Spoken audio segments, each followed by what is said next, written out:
Adelante, doctor. Perfecto, gracias.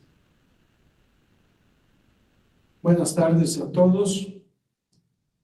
Vamos hoy a iniciar otro tema de este diplomado, Derecho Procesal Electoral, y vamos hoy a hablar un poco de varios temas, varios subtemas: la prueba, incidentes, sentencia, cumplimiento de sentencia, etcétera.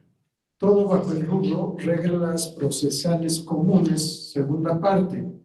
La primera parte ya la analizaron con antelación, pero si hubiere alguna duda, algún comentario, alguna observación, con mucho gusto también escucho y podemos platicar sobre la primera parte.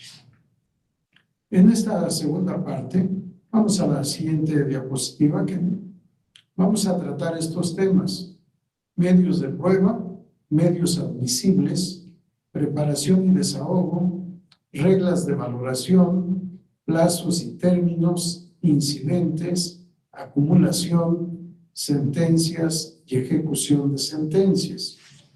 Como podemos advertir, son muchísimos temas. Vamos a tratar solo algunos de ellos y la mayoría de manera superficial. No podemos entrar al detalle porque simplemente alguno de estos temas sería suficiente para todo el curso, como es, por ejemplo, las pruebas. Tenemos un diplomado de Derecho Probatorio que tiene un buen número de horas, y aquí vamos a tratar el tema en un par de horas más o menos. Y algunos temas que no entiendo su ubicación, voy a tratar de platicar con el coordinador para ver a qué se refiere en cuanto a plazos y términos. Si es plazos y términos de manera genérica para el proceso electoral, o si son plazos y términos relativos a las pruebas, porque todos los temas anteriores son pruebas, y cuando llegamos a plazos y términos, ya no sé de qué estamos hablando. Vamos a la siguiente lámina, por favor. He tratado de dividir el tema probatorio en distintos apartados. Primero, el concepto de prueba. Tampoco vamos a poder entrar mucho. Traigo, creo que nada más una cita de la definición de prueba, que me parece interesante y que es lo que comúnmente entendemos por prueba. Vamos a la siguiente diapositiva, por favor.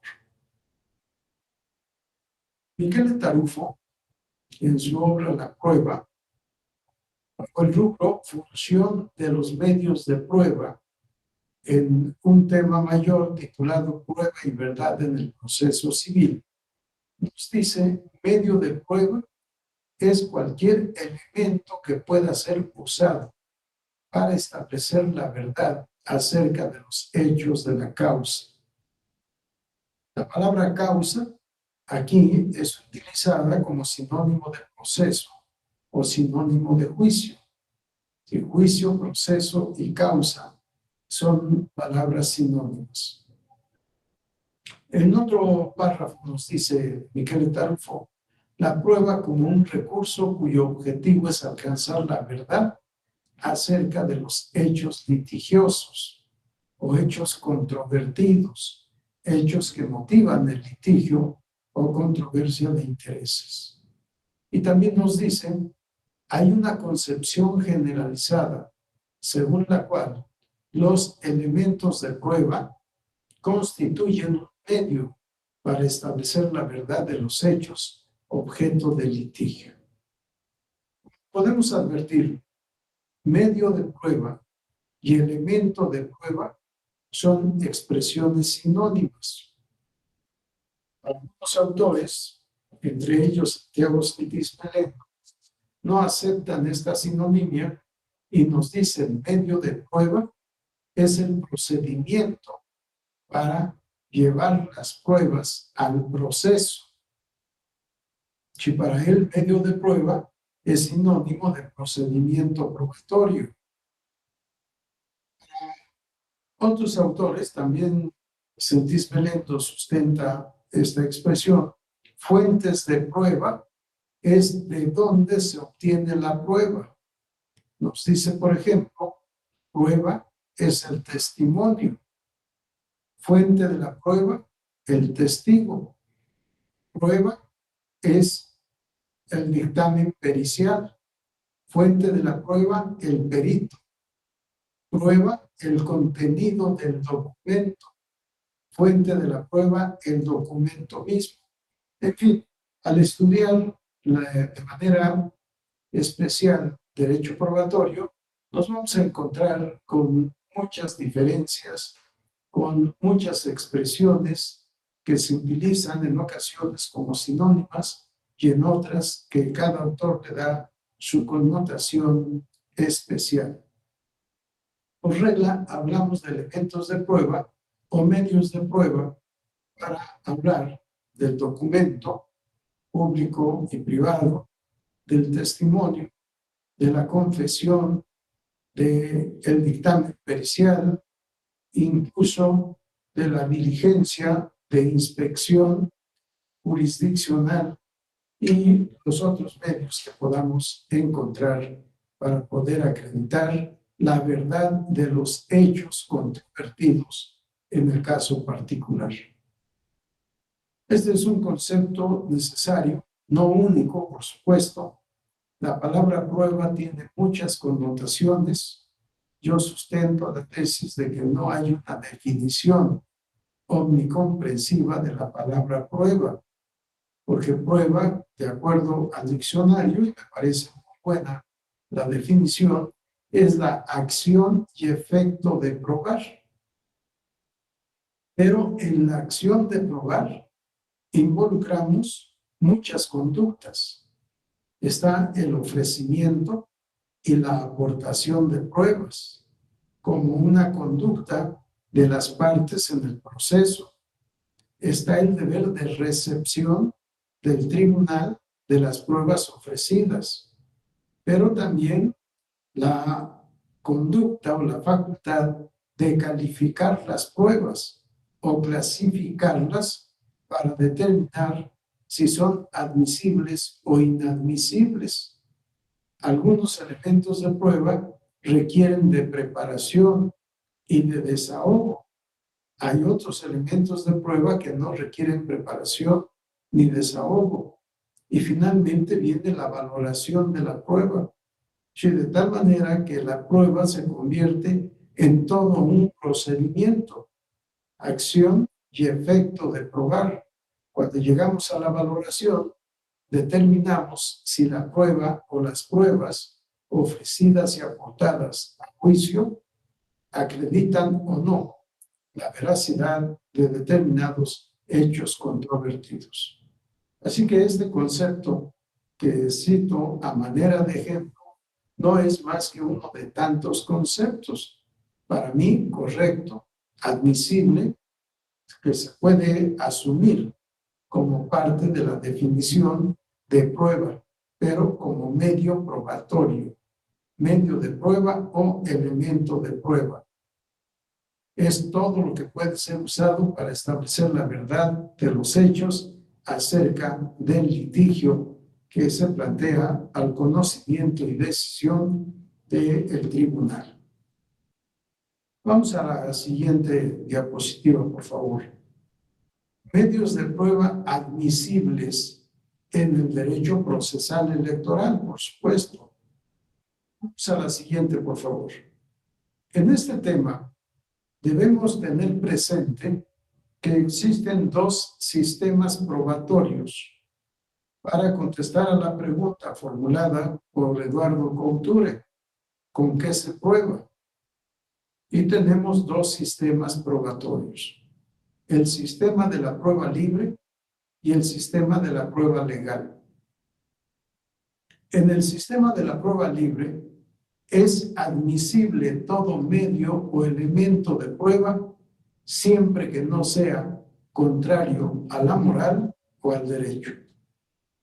Si todos los elementos que puedan generar convicción en el tribunal son admisibles, las limitantes, que ese elemento o medio de prueba no sea contrario a la moral o al derecho. En cambio, en el sistema de la prueba legal, solo son admisibles los medios o elementos de prueba expresamente reconocidos en la ley. Ejemplo del sistema de prueba legal es el Código Federal de Procedimientos Civiles de aplicación supletoria en el proceso electoral federal. Un ejemplo de sistema de la prueba libre es el Código de Procedimientos Civiles para el Distrito Federal. En el Distrito Federal no hay más limitación que los elementos de prueba ofrecidos sean conforme a derecho, que sean congruentes a la moral social, o en el sentido negativo, que no sea la prueba contraria a la moral o al derecho. En cambio, en el derecho procesal civil federal, solo son admisibles los medios de prueba que están previamente calificados, autorizados por el legislador en el propio código. Y este segundo sistema es el que, en apariencia, sigue nuestra legislación procesal electoral. Vamos a la siguiente diapositiva, por favor. En el artículo 14 de la Ley General del Sistema de Medios de Impugnación en materia electoral, vigente todavía hasta hoy, no sabemos cuándo se publique en el Diario Oficial de la Federación la nueva legislación, entre otras procesal, pero que no cambia las reglas en lo que estamos viendo. Lo que estamos viendo va a ser válido con la legislación vigente hoy o con la que entre en vigor al publicarse la reforma vulgarmente conocida como opción B o plan B. Las pruebas, si leemos, el párrafo 1 del artículo 14 de la Ley General del Sistema de Medios de Impugnación en materia electoral, vamos a advertir la vigencia de este sistema de prueba legal. Para la resolución de los medios de impugnación previstos en esta ley, solo podrán ser ofrecidas y admitidas las pruebas siguientes. Si leyéramos en otros términos, diríamos que no se pueden ofrecer ni admitir más pruebas en el proceso electoral federal que las documentales públicas, documentales privadas, técnicas, presuncionales, legales y humanas, y la instrumental de actuaciones. Fuera de estas pruebas no se pueden ofrecer más, no se deben admitir más por parte del tribunal. Sin embargo, esto de que solo podrán ser ofrecidas y admitidas es una sobrevivencia de una expresión utilizada en el Código Federal Electoral de 1987, cuando se instituye el Tribunal Electoral con el título Tribunal de lo Contencioso Electoral, que en la práctica le agregamos la palabra federal para diferenciarlo de los tribunales de lo contencioso electoral locales. Se establecía que para resolver los recursos previstos en el Código, solo era admisible la prueba documental pública en términos de lo previsto en el Código Federal de Procedimientos Civiles. ¿Sí? No se admitían más pruebas que la documental pública. La restricción era extrema. Las pruebas documentales privadas eran inadmisibles. Ya no digo todas las demás que ahora se mencionan.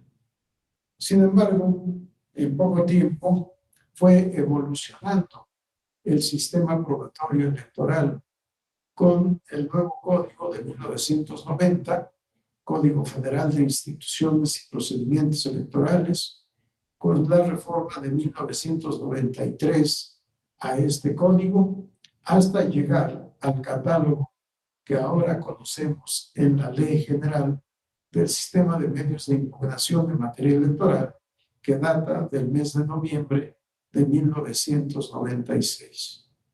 Y no solo son los elementos de prueba que están aquí señalados en el párrafo 1 del artículo 14. Documentales públicas, documentales privadas, técnicas, presuncionales legales y humanas e instrumental de actuaciones.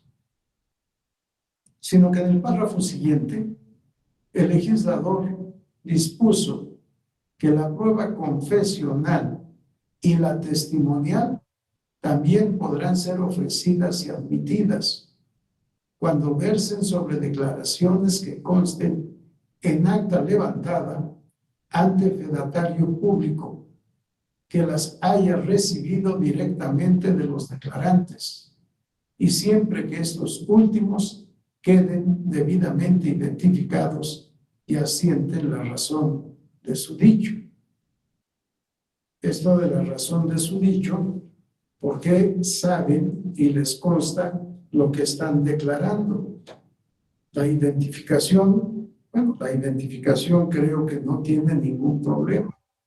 El notario debe identificar y asentar en el acta correspondiente cómo o qué o quiénes identificaron al declarante. ¿Qué fue lo que declaró? Y que haya declarado ante la fe del fedatario público. Si no es así, no vale la pena. El fedatario público debe de recibir directamente las declaraciones de quien reconoce o narra hechos propios, es decir, la confesional, o quien narra hechos de la naturaleza o de otras personas, es decir, el testigo, siempre que le conste lo que dice, que sabe, que conoce, de lo que tiene conocimiento. Y la pregunta es, diga el testigo la razón de su dicho, o por qué sabe y le consta lo que ha declarado. Este es el sentido de la expresión razón de su dicho. Así que al catálogo que está en el párrafo 1, tenemos que agregar prueba confesional y prueba testimonial, en términos de lo previsto en el párrafo 2 del mismo artículo 14 Constitución, 14 de la ley, perdón, de la Ley General del Sistema de Medios de Impugnación en materia electoral. Vamos al párrafo, a la diapositiva siguiente, por favor. Pero todavía más. En el párrafo 3 advertimos lo siguiente: los órganos competentes para resolver podrán ordenar el desahogo de reconocimientos o inspecciones judiciales, así como de pruebas periciales, cuando la violación reclamada lo permite, los plazos permitan su desahogo y se estimen determinantes para que con su perfeccionamiento se pueda modificar, revocar o anular el acto o resolución. Si nuestro catálogo se amplía, aunque en este caso el legislador le da la facultad al tribunal para que el tribunal determine si procede o no llevar a cabo un reconocimiento o inspección jurisdiccional. Yo no uso la palabra judicial porque no todos los tribunales pertenecen al Poder Judicial. Hay tribunales ajenos a los poderes judiciales, entre ellos los tribunales electorales locales de las 32 entidades federativas. Por disposición de la Ley General de Instituciones y Procedimientos Electorales, estos tribunales no forman parte del Poder Judicial de la entidad a la que pertenece. Por eso no hablo de reconocimientos o inspecciones judiciales, sino jurisdiccionales. Pero también puede el tribunal ordenar el desahogo de pruebas periciales. Y no nos dice el legislador cuáles pruebas periciales. Deja abierto el catálogo de pruebas periciales, de tal manera que se puede ofrecer o admitir la prueba pericial que sea conducente en el caso concreto. Una aclaración, nos dice el legislador, para los efectos de esta ley serán documentales públicas a las actas oficiales de las mesas directivas de casilla, así como las de los diferentes cómputos que consignen resultados electorales. Serán actas oficiales las originales, las copias autógrafas o las copias certificadas que deben constar en los expedientes de cada elección.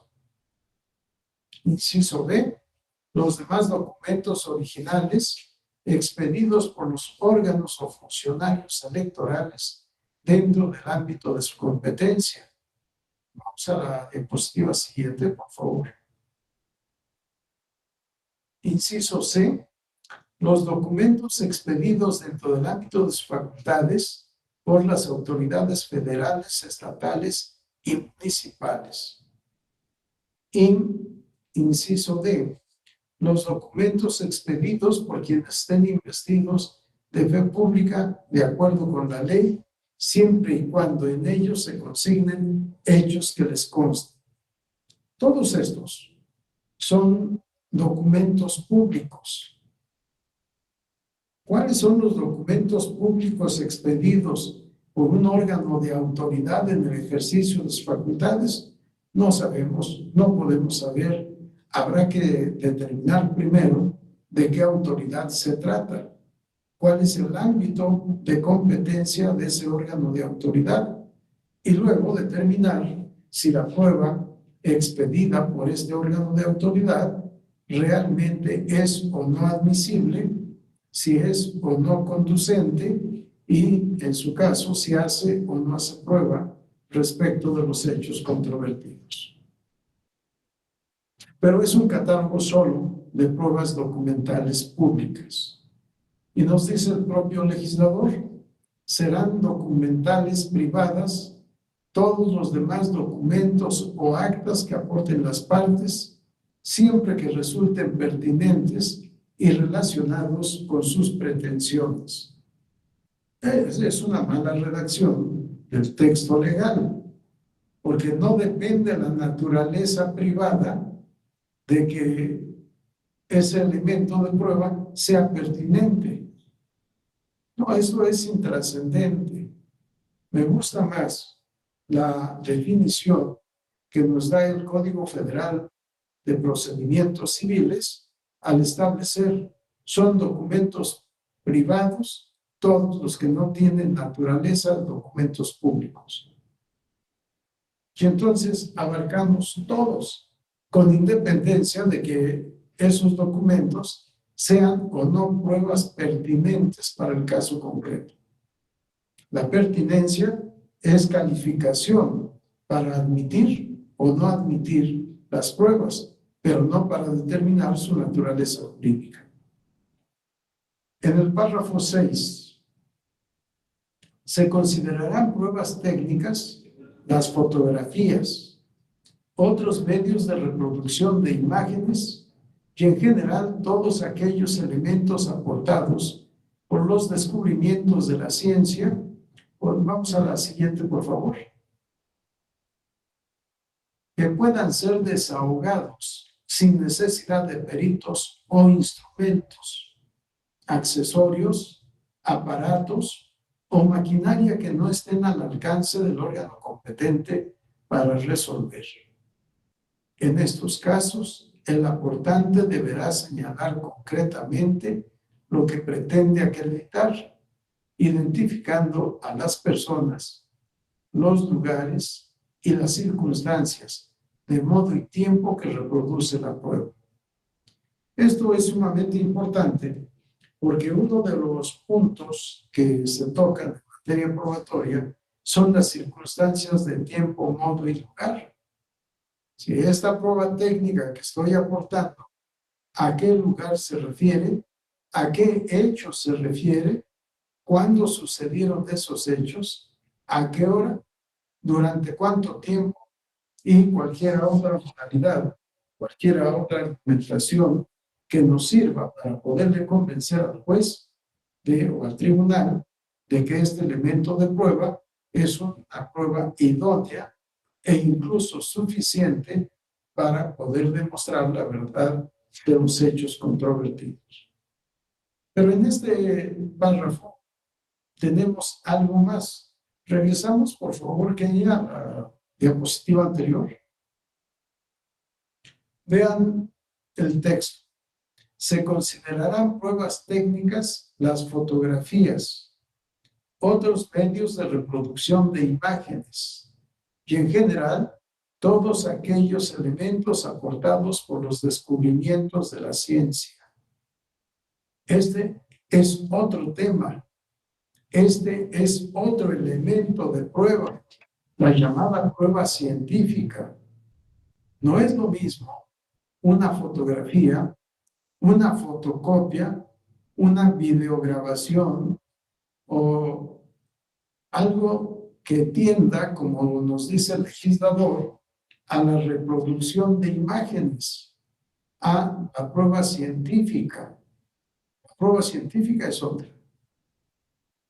La prueba actualmente que muchos utilizan para los casos de investigación de paternidad o de maternidad, sí, la prueba científica, la prueba del ácido desoxirribonucleico de las personas, lo que se conoce como el ADN de las personas. Si esa es una prueba científica, no podemos decir que sea una prueba técnica. Así que para mí, aquí el legislador está introduciendo no un nuevo elemento de prueba, sino dos: pruebas técnicas y pruebas científicas, o pruebas científicas. Vamos a la diapositiva siguiente.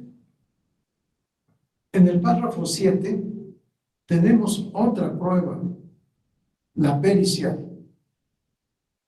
Ya habíamos visto en el párrafo 3 que el tribunal puede ordenar el desahogo de inspecciones jurisdiccionales y también puede ordenar el desahogo de pruebas periciales. Pero estas son facultades del tribunal. Las ejerce cuando considera que es necesario ejercerlas. En cambio, en el párrafo 7, no estamos hablando de facultad del tribunal, sino derecho de las partes.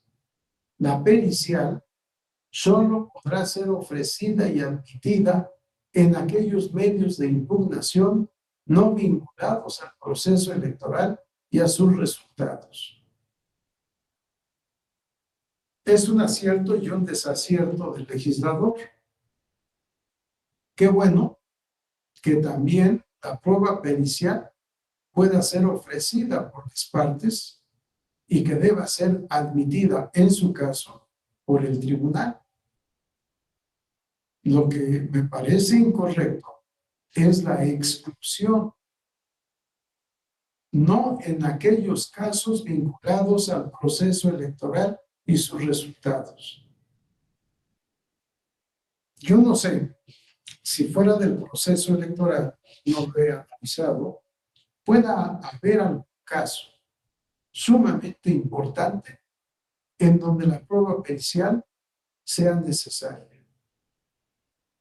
La prueba pericial es importante en materia procesal electoral vinculada al procedimiento electoral, no proceso electoral, vinculada al procedimiento electoral y sus resultados. Si se promueve nulidad de la votación recibida en mesa directiva de casilla, porque la tinta utilizada el día de la jornada electoral no fue tinta indeleble, ¿Cómo podemos demostrar que la tinta no era indeleble? ¿Cómo podemos demostrar que la tinta utilizada era deleble? Puede ser a través de la testimonial, puede ser a partir de la confesional, aunque veo difícil aquí la confesional, pero sí la testimonial. Llegué a la casa, me lavé las manos, señor notario, vea cómo después de que he votado no tengo huella de tinta indeleble en los dedos. Y no la tengo porque tuve el cuidado de ir a la casa, de lavarme, normalmente con agua, con jabón, y la tinta desapareció. Puede ser motivo de impugnación de la votación recibida en esa casilla. Pero la única forma de demostrar la verdad de la afirmación es desahogando la prueba pericial, la correspondiente prueba pericial científica. Una prueba técnica no nos va a servir. Necesitamos que en el laboratorio se investigue, se estudie y se dictamine si esa tinta es o no, si era o no indeleble. Y está vinculada al procedimiento electoral y sus resultados. Y no podríamos negar, a pesar del texto de la ley, no podríamos negar en la práctica la inadmisión o la admisión, no podríamos negar la admisión de este elemento de prueba, diciéndole al interesado, la ley establece claramente que siempre que la impugnación no esté vinculada al procedimiento electoral ni a sus resultados. Yo hablo en el derecho probatorio del derecho a probar. Todo el mundo habla de la carga de la prueba. ¿Quién tiene la carga de la prueba? Y establece el artículo 15 de nuestra ley procesal, el que afirma está obligado a probar. El que niega no tiene la carga de la prueba.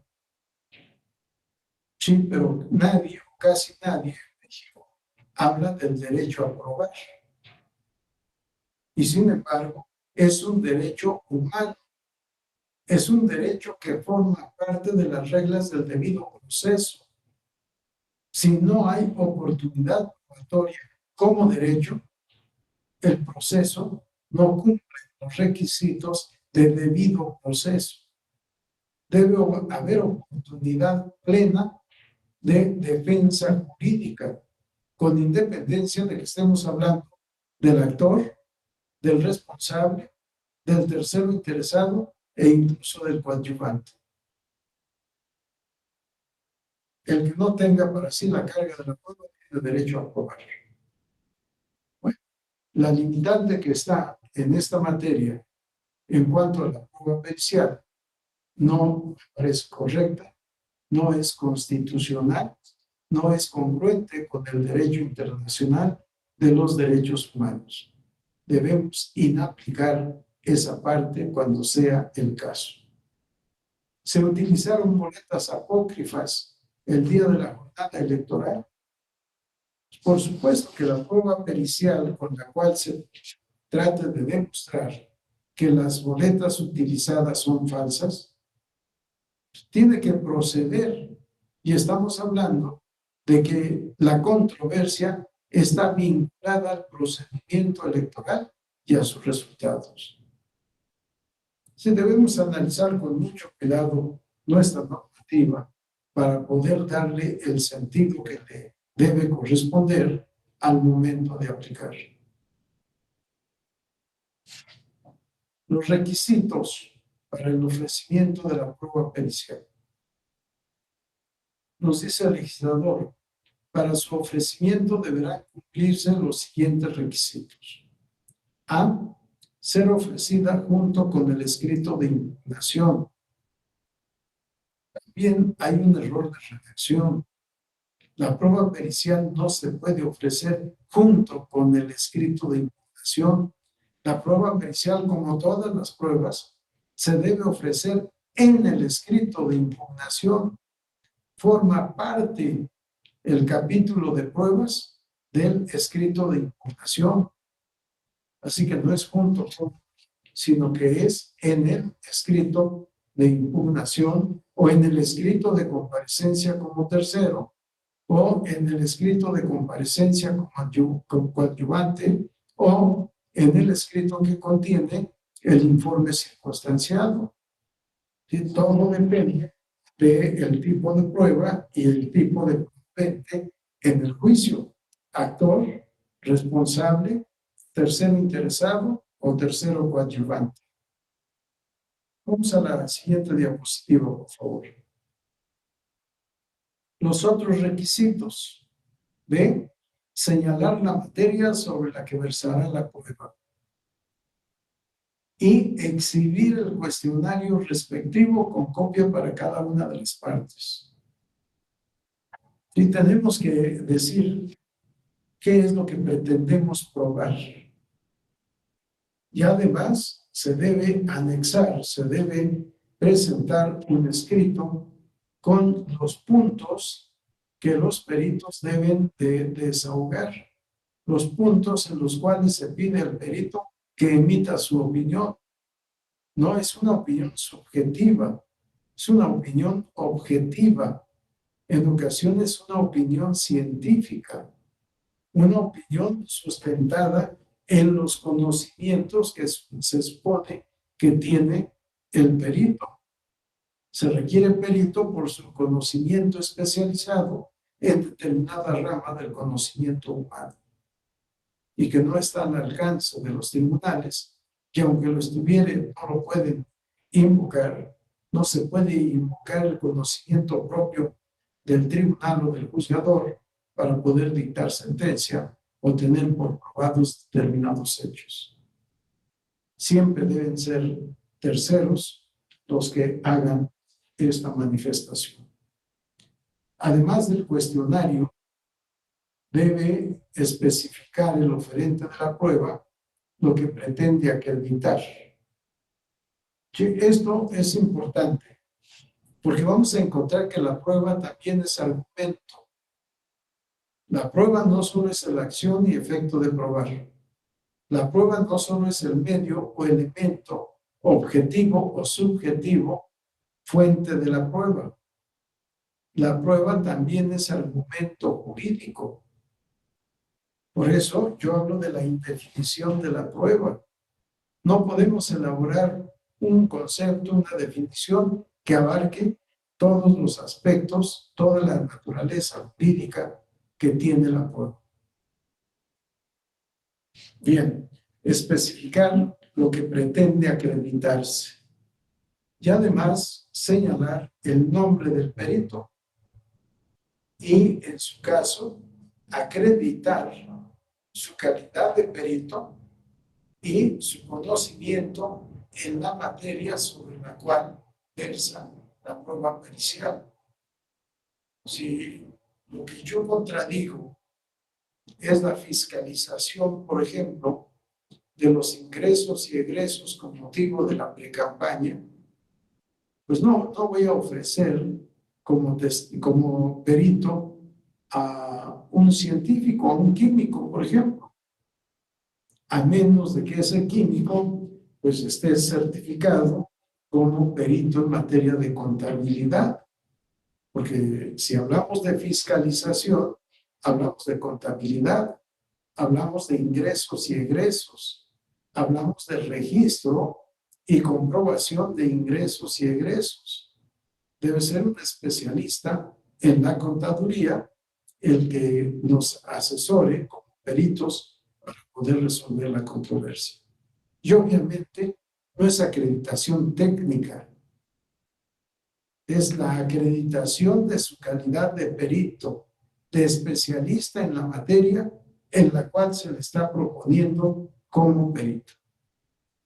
Si muchas veces nos van a requerir que el perito tenga su registro como perito en el tribunal correspondiente, porque los tribunales distintos al electoral hay una lista de peritos, peritos del propio tribunal y peritos que pueden contratar los terceros, los particulares, los litigantes en términos generales. Y aprovecho, litigantes, otra vez, no es el abogado postulante, el abogado asesor. Litigantes son actor y demandado. Y en su caso, tercero interesado y tercero coadyuvante. Los sujetos del litigio son los litigantes. Y los sujetos principales del litigio, actor y responsable. Bien, ¿alguna pregunta hasta esta parte? ¿Algún comentario? Vamos entonces a la diapositiva siguiente, por favor. Haciendo una recopilación.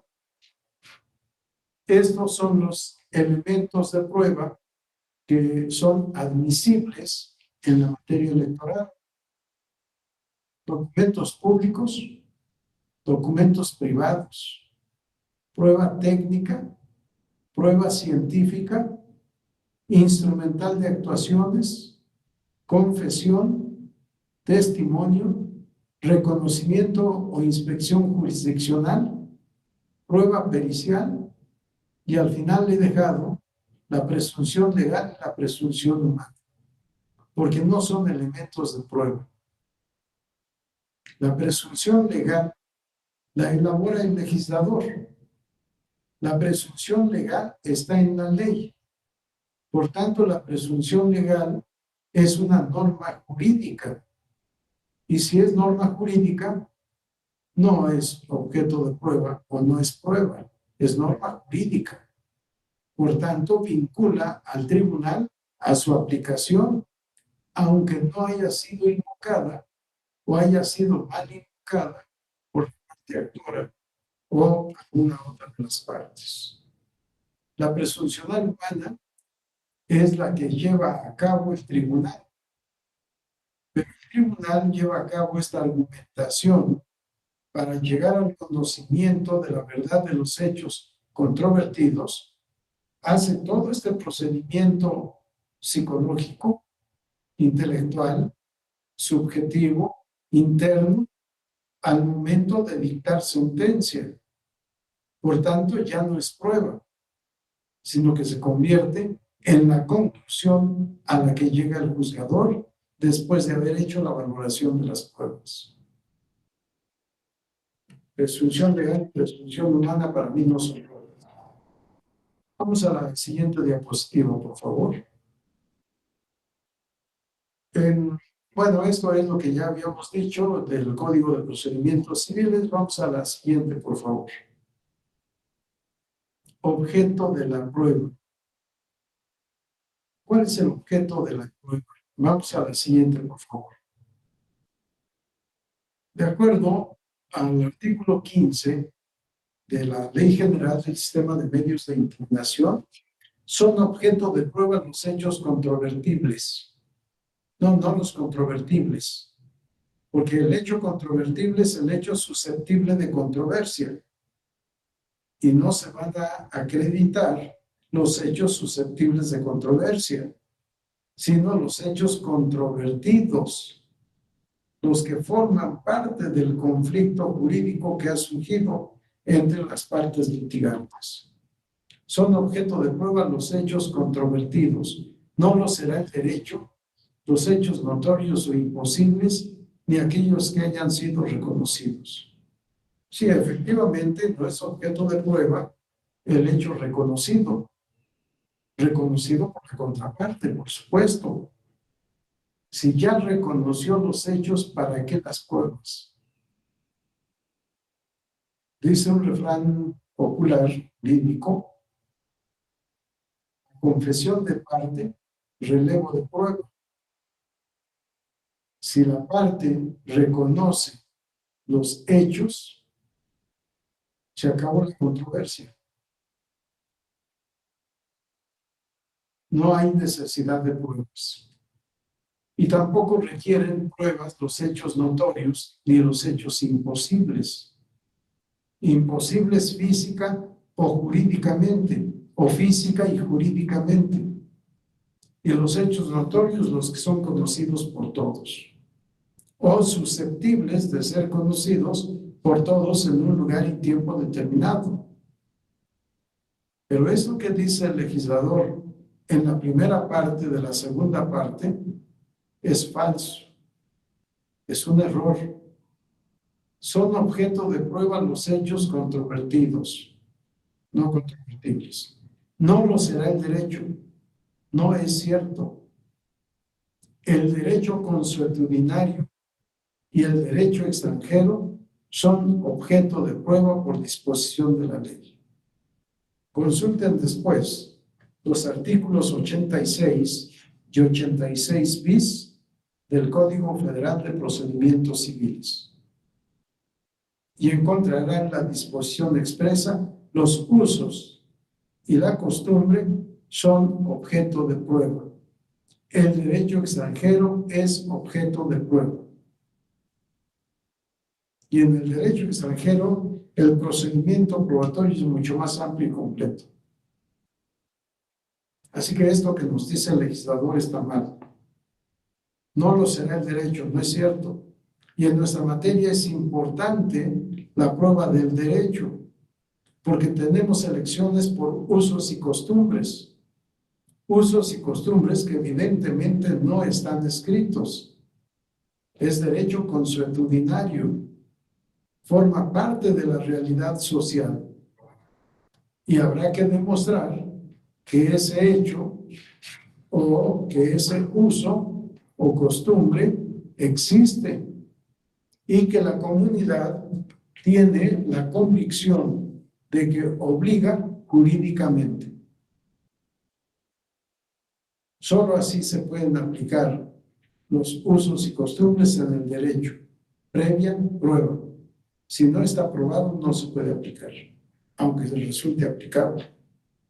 Vamos a la diapositiva siguiente, por favor. Bueno, aquí nada más una representación gráfica de lo que ya dijimos.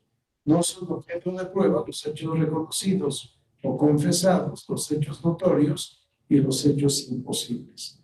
Vamos a la siguiente, por favor. Aquí están los artículos que les estaba diciendo hace unos minutos. Solo los hechos estarán sujetos a prueba, así como los usos o costumbres en que funde el derecho. El artículo 86 del Código Federal de Procedimientos Civiles. 86 bis. El tribunal aplicará el derecho extranjero como harían los jueces o tribunales del Estado cuyo derecho resultare aplicable, sin perjuicio de que las partes puedan alegar la existencia y contenido del derecho extranjero. Para informarse del texto, vigencia, sentido y alcance del derecho extranjero, el tribunal podrá valerse de informes oficiales al respecto, los que podrá solicitar al Servicio Exterior Mexicano. Vean cómo el derecho extranjero es objeto de prueba por disposición de la ley. No es una ocurrencia mía nada más. Ahí está el fundamento jurídico. Y del derecho extranjero no vamos a preguntar solo si está vigente o no, que puede estar vigente pero no ser aplicable. Por eso tenemos que preguntar todo esto, todos estos aspectos que aquí se mencionan: texto, vigencia, sentido y alcance del derecho extranjero. ¿Quién determina el alcance del derecho? Pregunta. ¿Quién determina el alcance de las normas jurídicas, sobre todo legisladas, consuetudinarias y jurisprudenciales?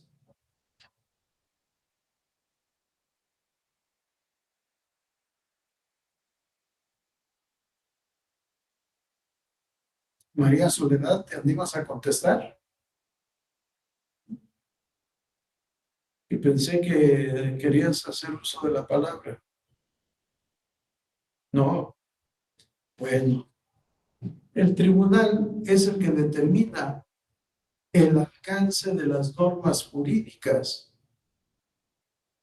El tribunal es el que aplica y para aplicar interpreta. Y al interpretar va estableciendo criterios jurisdiccionales. Al informar al país requirente, se le debe decir, efectivamente, el texto está vigente. El texto es el que transcribo a continuación y los tribunales de este estado han determinado al aplicarla los siguientes criterios. Pero los tratadistas del derecho han opinado de manera diferente. Si debemos de tener todos estos aspectos para poder determinar la aplicación del derecho extranjero. Y cuidado, ahora que estamos dando tanta importancia al voto de los migrantes y que se van a establecer reglas especiales para el voto de los nacionales en el extranjero, quizá tengamos necesidad de aplicar el derecho extranjero de alguna parte, en algún juicio, no lo sé. Pero si fuera así, es necesario estudiar el derecho extranjero con independencia de comprobarlo en los términos previstos en estos dos artículos, que no son sino reproducción de lo que se establece en la Convención Americana sobre prueba del derecho extranjero. Vamos a la siguiente diapositiva, por favor. Ahí está. Convención Interamericana sobre Prueba e Información acerca del Derecho Extranjero, adoptada en la ciudad de Montevideo, República Oriental del Uruguay, el 8 de mayo de 1979. Vean desde cuándo está vigente. Y sin embargo, en nuestras escuelas y facultades nos siguen enseñando de que el derecho no es objeto de prueba. Un error que hemos repetido por muchos años. No te preocupes, Soledad. Espero que a la próxima sesión sí haya micrófono disponible. Bien, vamos a la diapositiva siguiente. Es la representación gráfica de lo que ya dijimos. Vamos a la siguiente. ¿Qué se prueba? ¿Cuál es el objeto de la prueba? Yo digo, por regla, solo se prueban hechos jurídicos en sentido amplio. Es decir, conductas de los sujetos de derecho o acontecimientos de la naturaleza que producen consecuencias jurídicas. Las consecuencias jurídicas son crear, transmitir, modificar o extinguir derechos, deberes jurídicos, relaciones, situaciones y estados jurídicos. Los hechos controvertidos, sí, solo son objeto de prueba los hechos controvertidos, no todos los hechos. Es decir, los hechos que motivan la controversia. Los hechos afirmados, porque la negativa lisa y llana no impone por regla la carga de la prueba. La carga de la prueba es para quien afirma. El que niega, en principio, no tiene la carga de la prueba, salvo, por ejemplo, que su negativa encierre una afirmación o que su negativa sea en el sentido de negar una presunción legal. Bien, la negativa está la excepción que implica la afirmación de un hecho o de la carga de la prueba. Por excepción, el derecho es objeto de prueba. ¿Cuándo? Cuando se manifiesta por usos, costumbre, jurisprudencia o derecho extranjero. Eso es el derecho objeto de prueba. Vamos a la siguiente diapositiva. Plazos y términos para aprobar. Yo aquí me limito por los incisos anteriores a plazos y términos probatorios, plazos y términos para la prueba. No considero que aquí entre el tema genérico de plazos y términos. Pero vamos a la diapositiva siguiente. Primero, en materia probatoria. ¿Plazos para qué? Los plazos para ofrecer las pruebas, plazos para aportar las pruebas, plazos para solicitarle a la autoridad que va a conocer del medio de impugnación que requiera determinadas pruebas. El tema de plazos y términos en el derecho probatorio también es bastante amplio. Si eso es lo que se quiso decir, aquí está la cita del artículo 9, párrafo 1, inciso C, E y F de la Ley General del Sistema de Medios de Impugnación. Los medios de impugnación deberán presentarse por escrito. No, los medios de impugnación no se presentan. Los medios de impugnación se promueven y se deben promover por escrito, pero en el escrito tradicionalmente definido. Es decir, el escrito que consta en papel mediante el lenguaje común de un lugar determinado. Nos dice el legislador, los medios de impugnación deberán presentarse por escrito ante la autoridad u órgano partidista señalado como responsable del acto o resolución impugnado, salvo lo previsto en el inciso A del párrafo 1 del artículo 43 de esta ley, y deberá cumplir con los requisitos siguientes. C. Acompañar el o los documentos que sean necesarios para acreditar la personería del promovente. Aquí tenemos problemas de redacción, problemas de lenguaje jurídico. Nos dice el legislador acompañar el o los documentos que sean necesarios para acreditar la personería del promovente. Entiendo, no como está en la ley. Promovente es todo aquel que promueve. Promueve en calidad de actor, promueve en calidad de responsable, en calidad de tercero interesado o en calidad de tercero coadyuvante. Sí, ¿cuál es la calidad con la que promueve? Pero la Ley General del Sistema de Medios, en el artículo 12, determina que el promovente es el actor. No podemos confundir actor con promovente.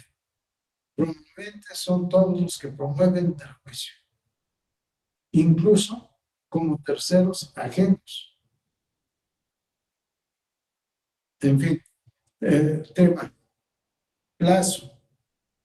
Debes ofrecer y aportar tus pruebas dentro del plazo legalmente previsto para impugnar.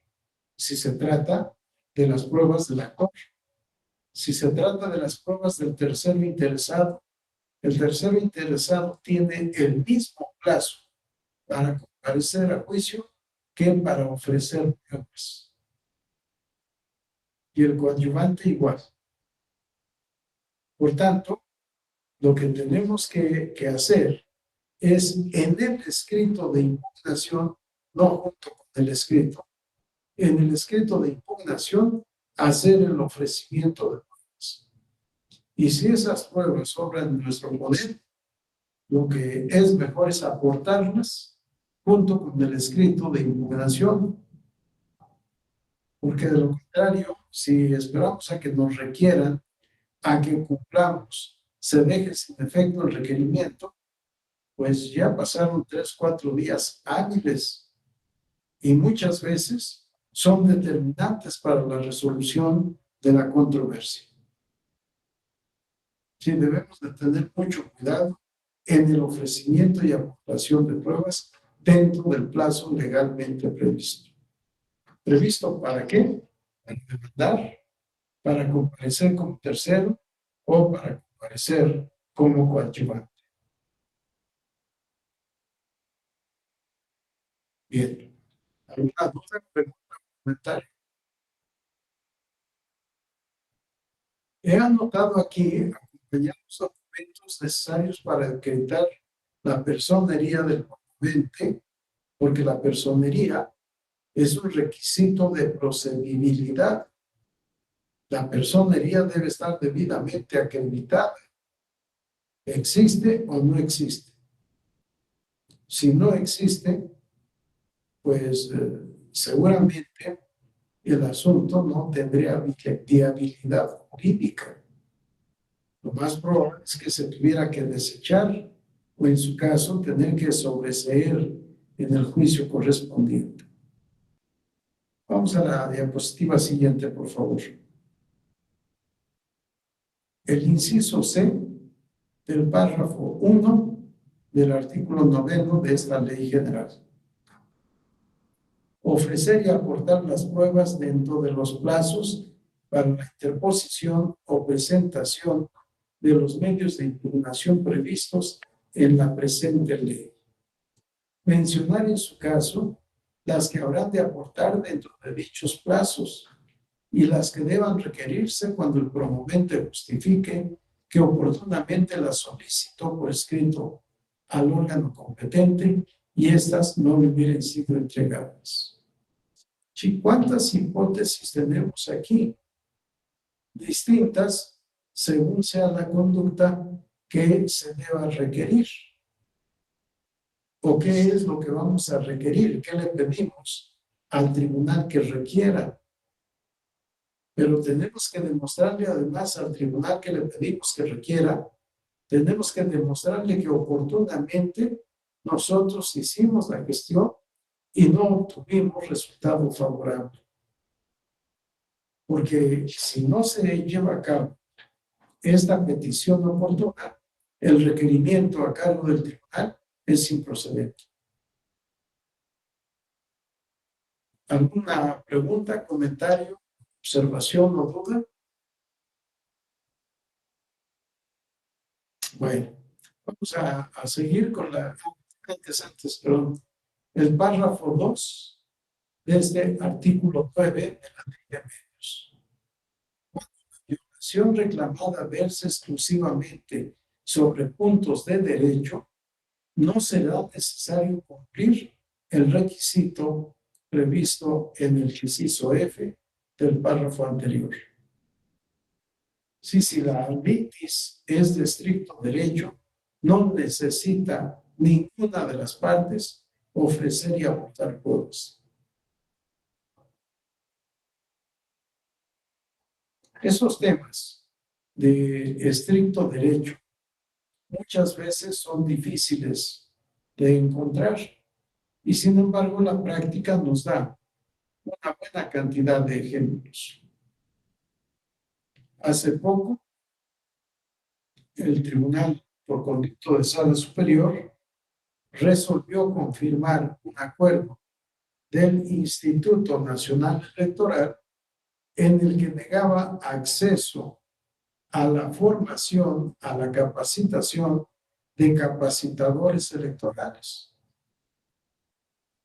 Y el interesado decía, ¿por qué no me permiten participar si yo tengo toda la experiencia del mundo?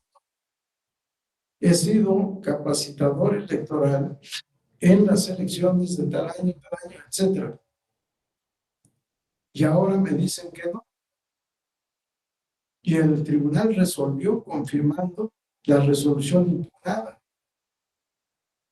Y no hubo necesidad de pruebas. La razón para rechazar su petición de participar en la selección de este personal temporal era: yo tengo experiencia, tengo 61 años cumplidos, pero tengo experiencia y tengo ganas de participar. Bueno, ¿sí? Las ganas de participar no son suficientes. De acuerdo a la circunstancia que estábamos viviendo de COVID, porque fue con motivo de las elecciones de 2021, se establecieron reglas de protección a los adultos mayores, tomando por adulto mayor al que hubiera cumplido 60 años de edad.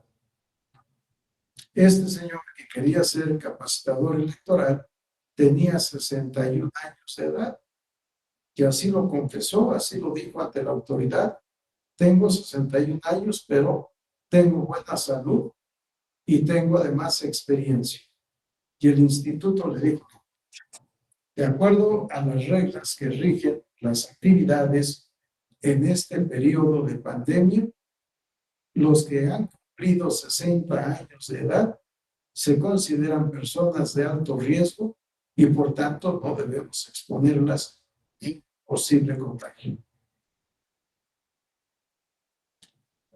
El conflicto que se promovió mediante el juicio para la protección de derechos político-electorales del ciudadano era un conflicto de estricto derecho. ¿Tengo derecho, sí o no, a participar en el concurso de selección para quienes van a ser capacitadores electorales? Sí, en principio todo el mundo tiene derecho, pero se restringe por razones de edad y de otras circunstancias. Permanentemente el menor de edad no podrá participar. Pero los de la llamada tercera edad, a partir de los 60 años, seguramente sí. Depende del criterio del órgano que determine cuál es la edad mínima de protección. En fin, puntos de hecho o controversias solo de derecho, no requieren pruebas. Vamos a la diapositiva siguiente, por favor. El artículo 7 y el 8, relacionados, por supuesto, con plazos y términos. El artículo 7 establece en su párrafo 1, durante los procesos electorales, todos los días y horas son hábiles. Los plazos se computarán de momento a momento y si están señalados por días, esto se considerará de 24 horas. Sí, plazos. ¿Cómo se computan los plazos? Los plazos se computan por días o por horas. Si se computan por días, se deben tomar en cuenta los días de 24 horas. Y estas 24 horas son a partir del primer momento de la hora cero, o, en otras palabras, a partir del primer momento después de concluida la hora 24, hasta llegar nuevamente al extremo las 12 de la noche. Si las 24 horas son desde el primer momento después de concluida la hora 24 del día anterior, para computar el transcurso de nuevas 24 horas. Si me dicen dentro de los 4 días, puedo presentar mi demanda al cuarto día a las 11 de la noche, 59 minutos, 59 segundos. ¿Sí? No jueguen a esa ruleta, porque pueden no perder. Siempre habrá que presentar los escritos en el momento oportuno. Mientras más pronto, mejor. Los plazos computados por horas se computan de momento a momento. Si nos dicen 6 horas y nos notifican a las 5 de la tarde 14 minutos, las 6 horas son a partir de ya y serán 6:14, 7:14, 8:14, 9:14, 10:14, 11:14. A las 11 horas con 14 minutos concluye nuestro plazo de 6 horas. Que a veces se fijan plazos de 3 horas, de 1 hora, de 24 horas, de 12 horas, en fin, depende de la necesidad de resolver con celeridad determinado medio de impugnación. El párrafo 2 del artículo 7. Cuando la violación reclamada en el medio de impugnación respectivo no se produzca durante el desarrollo de un proceso electoral federal o local, según corresponda, el cómputo de los plazos se hará contando solamente los días hábiles, debiendo entenderse por tales todos los días, a excepción de los sábados, domingos y los inhábiles en términos de la ley o en términos de ley. No son los únicos días inhábiles, sábado, domingo y los determinados por la ley. El propio Tribunal de Conocimiento puede declarar inhábiles determinados días y en consecuencia no se pueden llevar a cabo diligencias jurisdiccionales en días y horas inhábiles.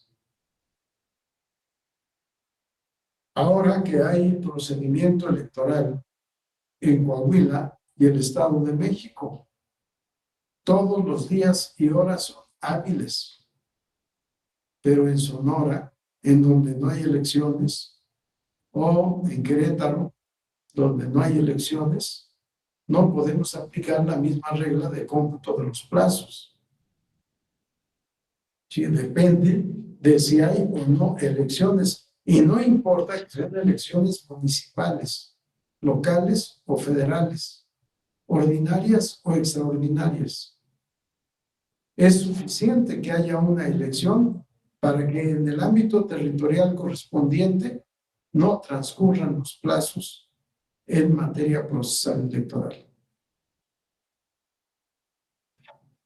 El artículo 8, por su parte, establece los medios de impugnación previstos en esta ley deberán presentarse dentro de los 4 días contados a partir del día siguiente a aquel en que se tenga conocimiento del acto o resolución impugnado o se hubiese notificado de conformidad con la ley aplicable, salvo las excepciones previstas expresamente en el presente ordenamiento. Sin plazo para impugnar, regla 4 días. Pero cuidado, no se confíen. Estos plazos varían según el medio de impugnación. No varía en todos los casos, pero sí hay variantes. Por ejemplo, para impugnar la asignación de diputados electos por el principio de representación proporcional, se tiene el plazo de 48 horas. 48 horas a partir de qué? O sea, a partir de que concluya la sesión del Consejo General en la que se haya hecho la asignación.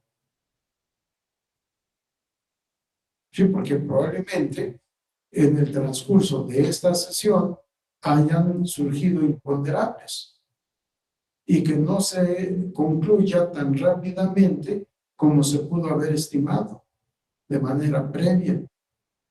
Si hasta que concluya la sesión de asignación de diputados electos por el principio de representación proporcional, hasta ese momento empieza a computarse el plazo para promover la impugnación. Y reitero, no todos los plazos de impugnación son iguales. Debemos analizar el caso concreto, el medio de impugnación procedente y si está o no oportunamente presentada la demanda. ¿Algún comentario, duda, pregunta, observación?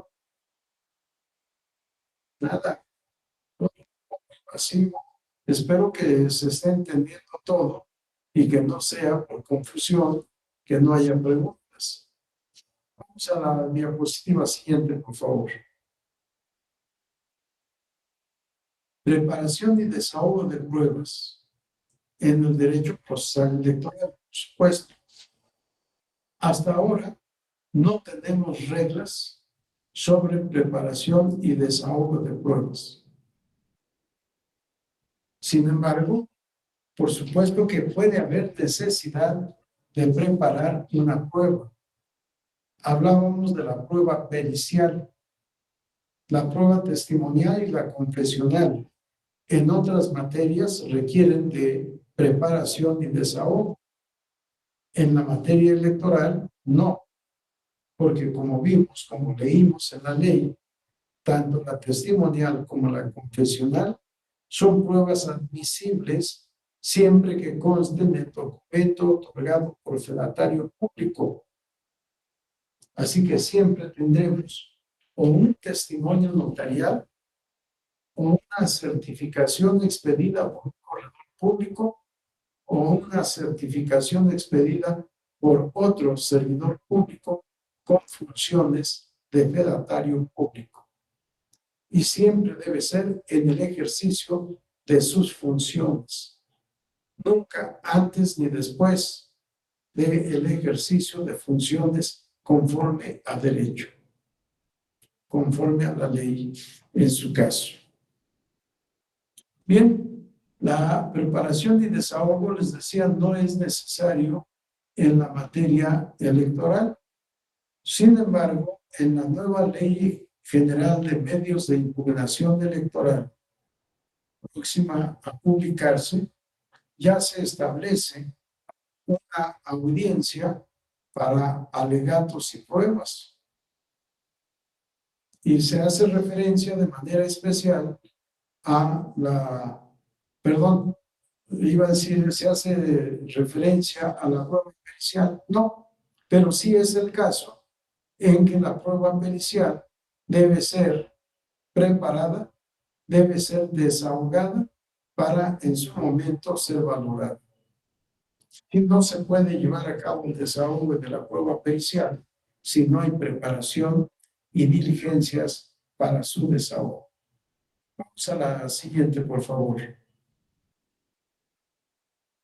En el Código Federal de Procedimientos Civiles tenemos prevista la prueba pericial en los artículos 143 a 160.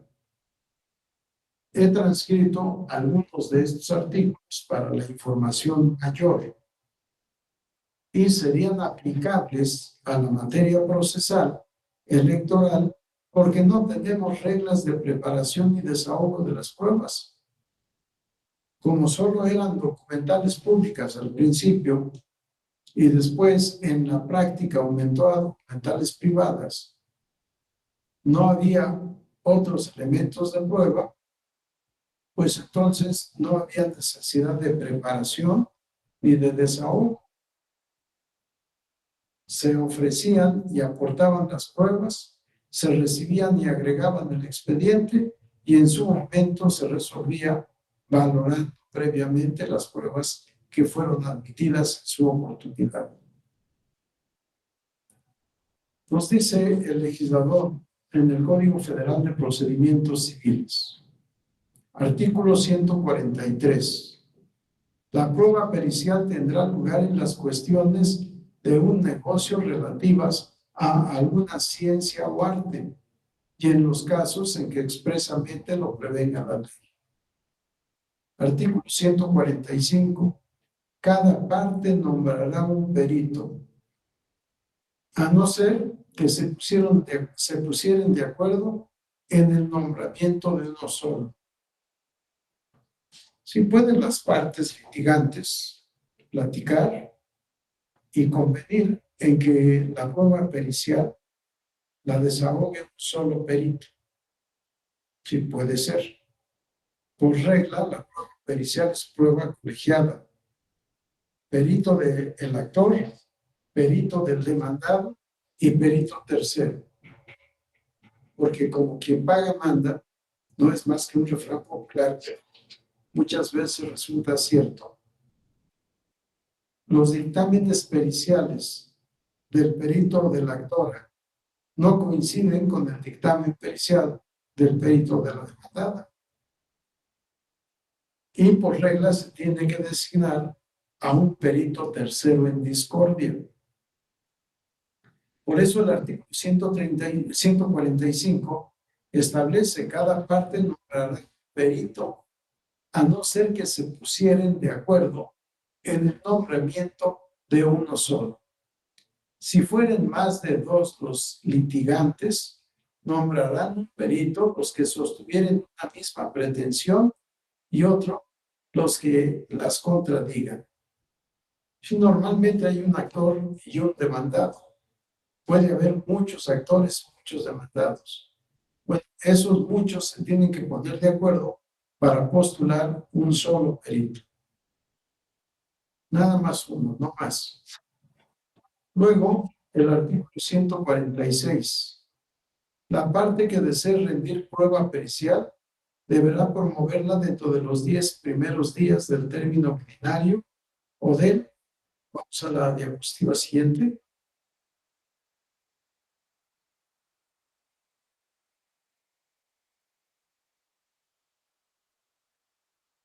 Cambiamos de diapositiva, por favor.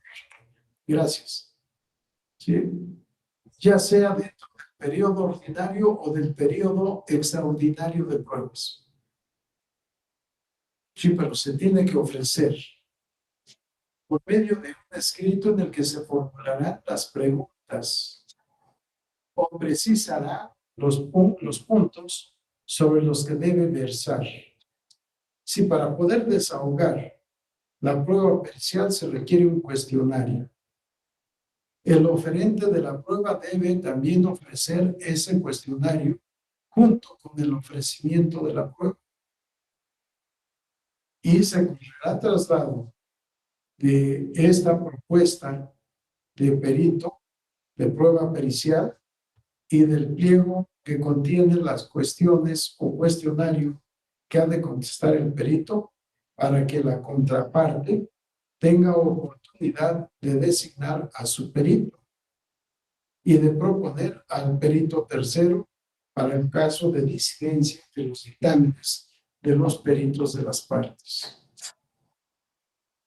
El tribunal concederá a las demás partes el término de 5 días para que adicionen el cuestionario con lo que les interese, previniéndolas que en el mismo término nombren al perito que les corresponda y manifiesten si están o no conformes con que se tenga como perito tercero al propuesto por el promovente. Si puede el actor, el oferente de la prueba pericial, también proponer al perito tercero. Y la contraparte nos dirá si está de acuerdo o no.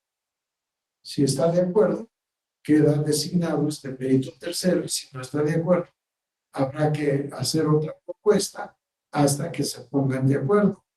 Si definitivamente se advierte que no se pueden poner de acuerdo, será el tribunal el que determine quién fungirá como perito tercero.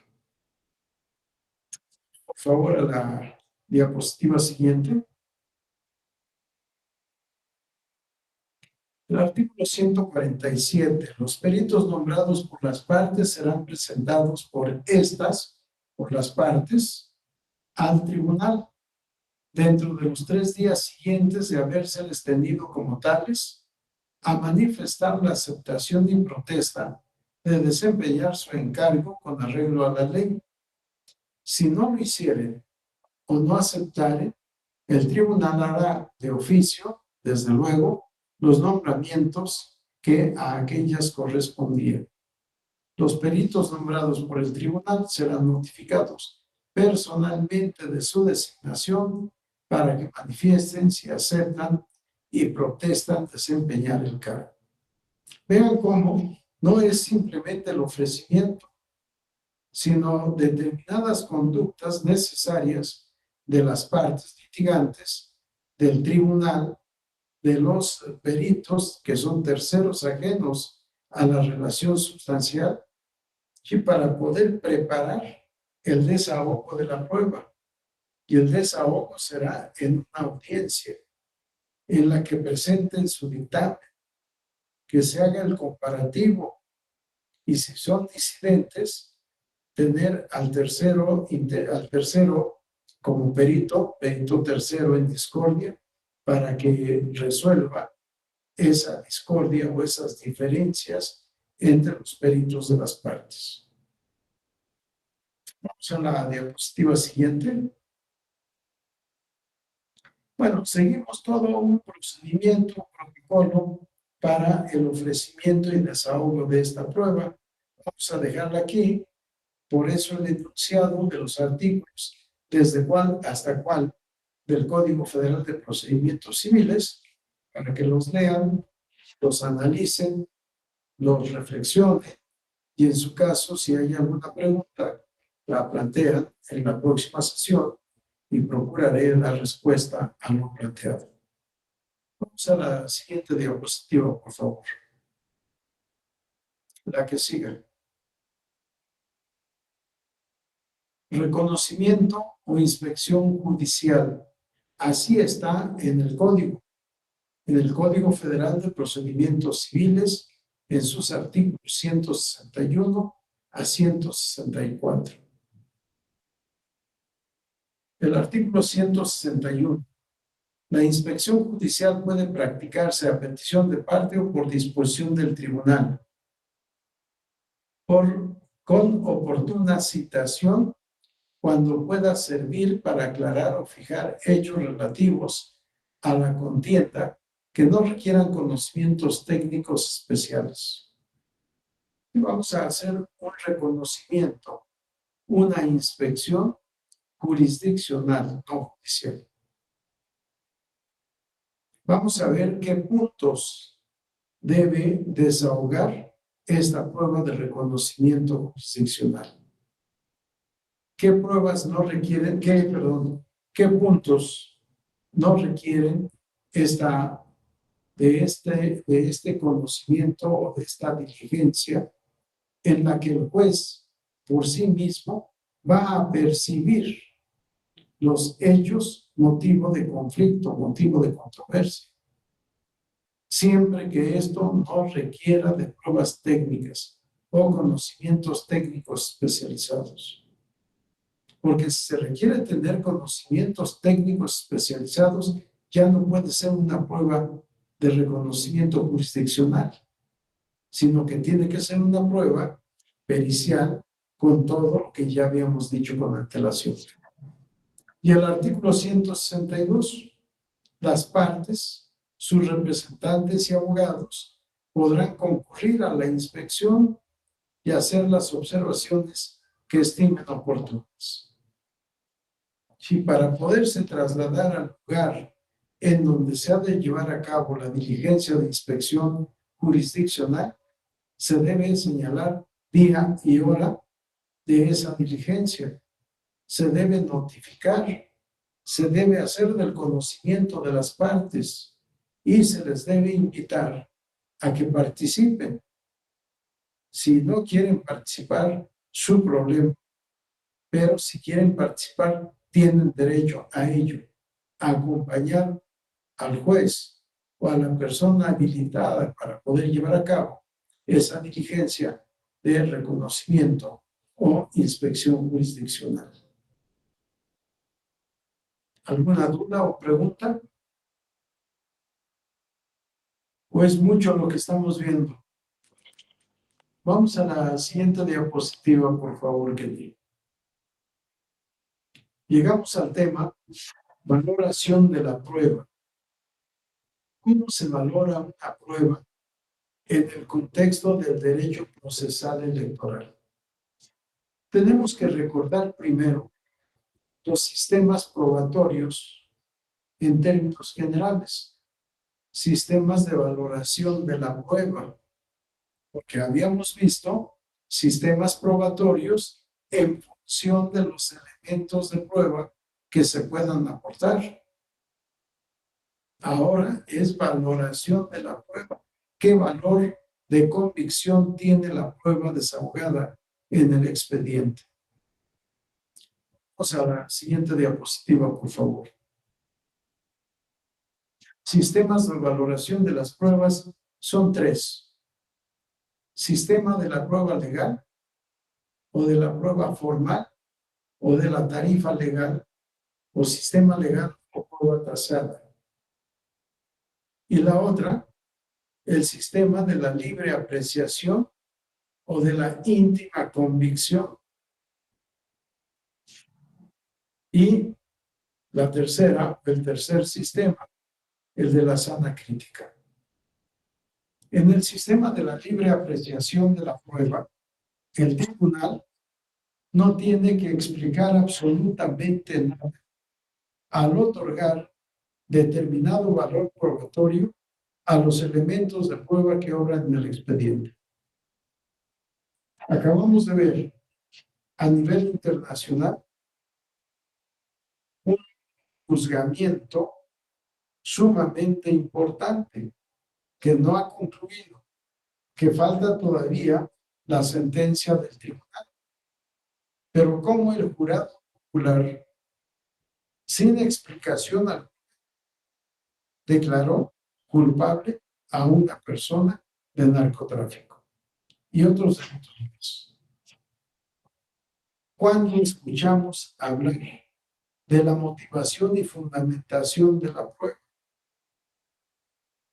o de que la prueba tenía o tiene en el Código Procesal Penal el valor otorgado por el jurado, ¿no? El jurado es libre de valorar las pruebas como quiera y de llegar a la conclusión que consideren adecuada al caso concreto.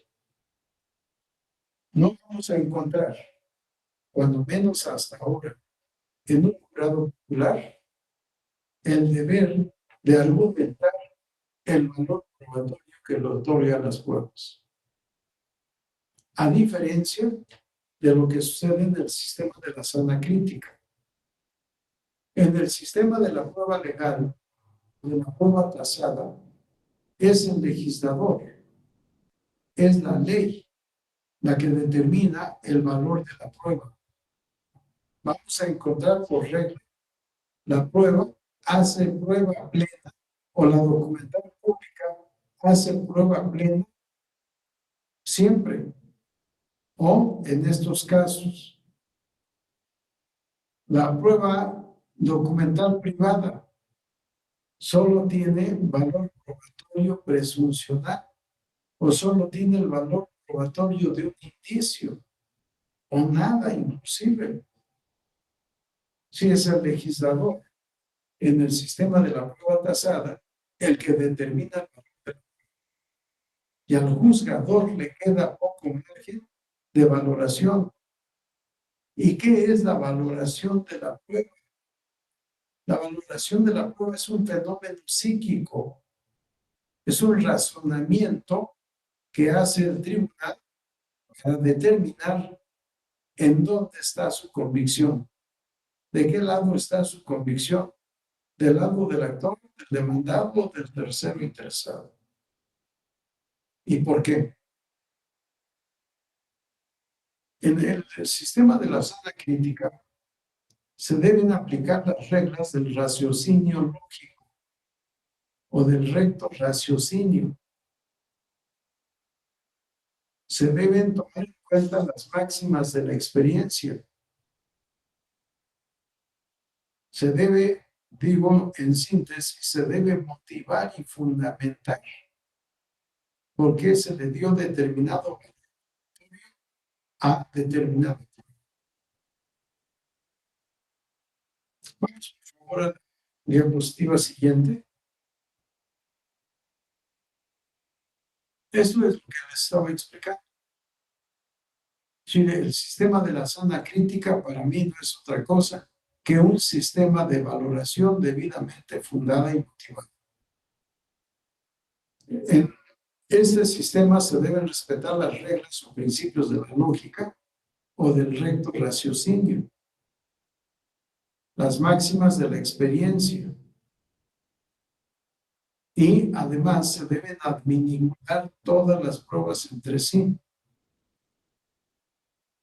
para poder conocer su valor probatorio, o mejor dicho, para determinar su valor probatorio. ¿Quién determina este valor probatorio? el tribunal que juzga el caso concreto. Vamos a la diapositiva siguiente, por favor. De acuerdo a la Ley General del Sistema de Medios de Impugnación, ¿cuál es el sistema de valoración de pruebas en la materia procesal electoral federal? En este artículo 16, párrafo 1 de la Ley General del Sistema de Medios de Impugnación se establece: los medios de prueba serán valorados por el órgano competente para resolver, atendiendo a las reglas de la lógica, de la sana crítica y de la experiencia. No, la sana lógica es todo eso. Atender las reglas de la lógica, las máximas de la experiencia y además lo que resulte del análisis conjunto de todas las pruebas, es decir, las pruebas adminiculadas, vinculadas unas con las otras. Puede ser un resultado si las pruebas son analizadas de manera aislada, así son analizadas en su conjunto.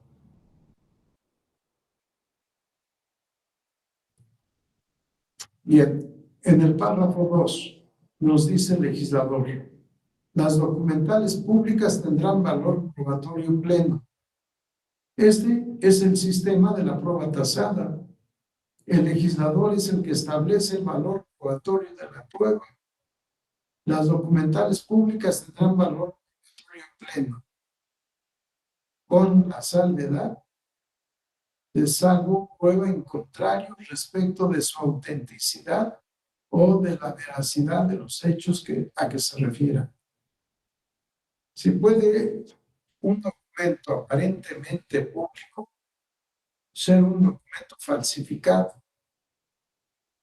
Al ser falsificado, se puede oponer la excepción y, por tanto, analizar si esa prueba, a pesar de ser un documento público, es una prueba auténtica o no. O bien, siendo auténtico el documento, que no sea auténtico su contenido, que no contenga realmente lo que ha sido declarado, por ejemplo, o lo que por un testigo, o bien por alguien que manifiesta determinados hechos que le son propios, es decir, la confesión, o cualquier otro documento público. No es verdad el contenido. Es cierto que ante tal fedatario público se reunieron las personas X, Y, Z, etcétera, pero no manifestaron el contenido que aparece en este documento. Ante esta objeción, la prueba plena no surte efecto. La prueba plena prevista por el legislador no es cierta. Y en cambio, tenemos lo previsto en el párrafo 3, las documentales privadas, las técnicas, las presuncionales, la instrumental de actuaciones, la confesional, la testimonial, los reconocimientos o inspecciones judiciales y las periciales solo harán prueba plena cuando, a juicio del órgano competente para resolver. Vamos a la diapositiva siguiente. Los demás elementos que obren el expediente, las afirmaciones de las partes, la verdad conocida y el recto raciocinio de la relación que guardan entre sí, generen convicción sobre la veracidad de los hechos afirmados. Sí, en principio, todos estos elementos de prueba no tienen valor probatorio pleno, solo la documental pública. Sin embargo, si analizadas estas pruebas en su conjunto, concatenadas unas con las otras, adminiculadas entre sí, el tribunal llega a la convicción plena de cuál es la verdad, así lo resuelve así lo determina en su sentencia. No obstante que sean pruebas documentales privadas, técnicas o de otra naturaleza, pueden hacer prueba plena de los hechos controvertidos.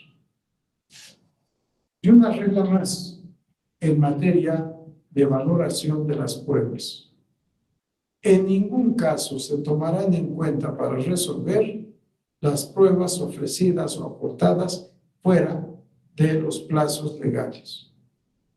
Por eso la importancia del momento en que se deban ofrecer y aportar las pruebas. Porque transcurrido ese plazo, ya no permite la admisión de pruebas que no se ofrecieron en el momento procesal oportuno o que habiendo sido ofrecidas sin causa justificada, no fueron aportadas oportunamente. Que en ningún caso se tomarán en cuenta para resolver las pruebas ofrecidas o aportadas fuera de los plazos legales. ¿Cuáles son los plazos legales? El plazo para impugnar respecto del actor, el plazo para comparecer como tercero interesado y el plazo para comparecer como coadyuvante. Al mismo tiempo, las 24 horas que se da a la responsable para remitir el expediente, porque al expediente tiene que agregar su informe circunstanciado y al informe circunstanciado le tiene que anexar todas las pruebas que considere pertinente ofrecer, aportar para obtener una resolución favorable del juzgador. Si las pruebas supervenientes son las únicas que se pueden aportar, ofrecer y aportar fuera de tiempo. ¿Cuáles son las pruebas supervenientes? Nos dice el legislador, aquellos existentes desde cuando venció el plazo para ofrecerlas y aportarlas, pero que el promovente, el compareciente o la autoridad electoral no pudieron ofrecer o aportar por desconocerlos, o desconocerlas deberían de ser. Pruebas que ya existían, pero que desconocíamos su existencia. O bien, conociendo su existencia, porque había obstáculos para obtener esas pruebas, obstáculos que no estaban al alcance del actor, de la autoridad responsable, del tercero interesado o del coadyuvante, superar para obtener esas pruebas. Sin embargo, las pruebas supervenientes se deben ofrecer y aportar antes, nos dice el legislador, de que se cierre la instrucción. Para mí, esto es equivocado. No es antes del cierre de instrucción. Las pruebas supervenientes se pueden ofrecer en cualquier momento antes de que se dicte sentencia. Este es el sentido en que ha actuado la Sala Superior y sus salas regionales. Pruebas supervenientes se pueden ofrecer y aportar en cualquier momento hasta antes de que se dicte sentencia. ¿Alguna pregunta, duda o comentario? Bueno, tendríamos que empezar otro subtema. Prefiero dejarlo para la sesión siguiente. Nos han pedido que estas sesiones las concluyamos 10 o 15 minutos antes de que concluya la segunda hora.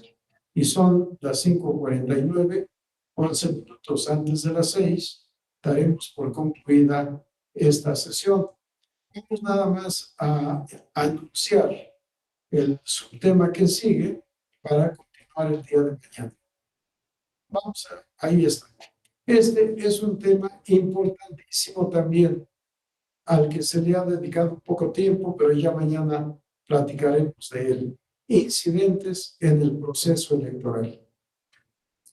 Bien, dejamos de compartir, Kenia, por favor. Si hay algún comentario, alguna pregunta, alguna observación, alguna sugerencia, adelante. Si no tenemos ninguna intervención, siendo las 5 de la tarde con 50 minutos. Damos por concluida la sesión de hoy y nos veremos mañana nuevamente a las 4 de la tarde. ¿Sí? Que tengan buena tarde, lean, estudien por favor y si hay comentarios, mañana nos ocuparemos de ellos. Gracias a todos, gracias por todo. Gracias, Kenia, por el apoyo. Y